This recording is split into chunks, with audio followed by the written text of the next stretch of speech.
According to the United States Surgeon General, we are in a loneliness epidemic. 1 in 4 adults report feeling completely isolated, disconnected, alone. But you chose to cut people off. You looked at your phone, saw their name, and decided not today, not anymore. And here is what nobody talks about. You do not feel lonely. You do not feel broken. You have never felt more at peace. So when did this start? When did you become the person who walks away and does not look back? You were not always like this. There was a time when you were the reliable one.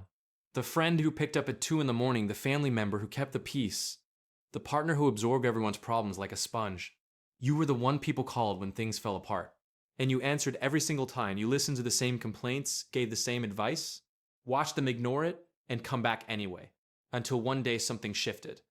You did not pick up the phone and the world did not end. It actually got quieter. That moment, that was not weakness. Your brain was doing exactly what it was designed to do. Psychologists have a name for this. Dr. Stephen Porges calls it the polyvagal theory. Your nervous system has different modes, and one of them is designed specifically for protection. When you have been drained too many times, when people have taken more than they have given, your brain does not wait for permission. It flips a switch. It moves you from social engagement mode into what researchers call the dorsal vagal response. In simple terms, shutdown, withdrawal, conservation, not because you are broken, because your nervous system is doing its job, protecting your energy like it is a finite resource, which, by the way, it is. But here's the question. Where did your nervous system learn that people were a threat in the first place? For many of us, the answer goes back further than we would like to admit.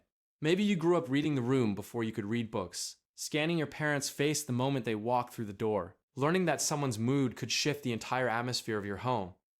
Psychologist Murray Bowen called this pattern emotional cutoff. It's what happens when a child learns that closeness comes with a cost. That love and unpredictability are a package deal. So you adapted. You became the one who could sense tension before anyone spoke. The one who learned that the safest place was often alone. And now as an adult, that same pattern shows up every time someone gets too close. It's not a flaw, it's a blueprint your younger self drew to survive. But here's where it gets complicated because there's a real difference between protecting yourself and building walls that keep everyone out. Here's the honest truth. Not all cutting off is created equal. The Centers for Disease Control reports that prolonged social isolation increases your risk of heart disease by 29%, stroke by 32%. It's not just emotional, it's physical. But here's what they don't tell you. Being surrounded by the wrong people can be just as damaging.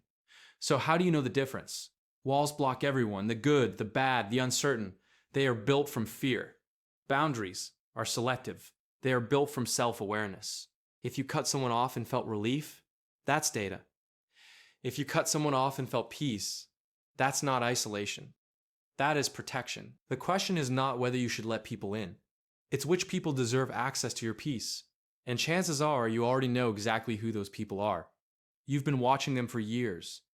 Here's something fascinating about people who cut others off. You don't do it randomly. You do it because you have become incredibly good at recognizing patterns. That friend who only calls when they need something. You spotted it by month 2.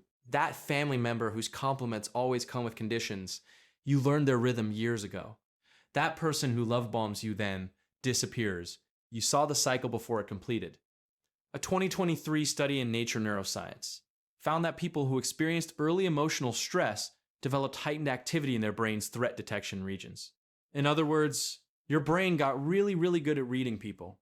Researchers at the University of Iowa discovered that the frontal lobe, the part responsible for complex social decisions, works overtime in people with this background. You're not paranoid. You're not too sensitive. You are processing social information at a level most people don't even access. That ability to sense when something is off, that's not a flaw. That's thousands of hours of data refined into an early warning system, and when that system says this person will drain you, you've learned to listen. So no, you're not lonely. You're not broken. You're just selective. And there's a word for what you're actually experiencing. Society has a word for people like you. They call you isolated, withdrawn, antisocial. But those words assume something is missing, that you're incomplete without constant connection. Here's a different word: solitude. Loneliness is the absence of connection you want. Solitude is the presence of peace you chose.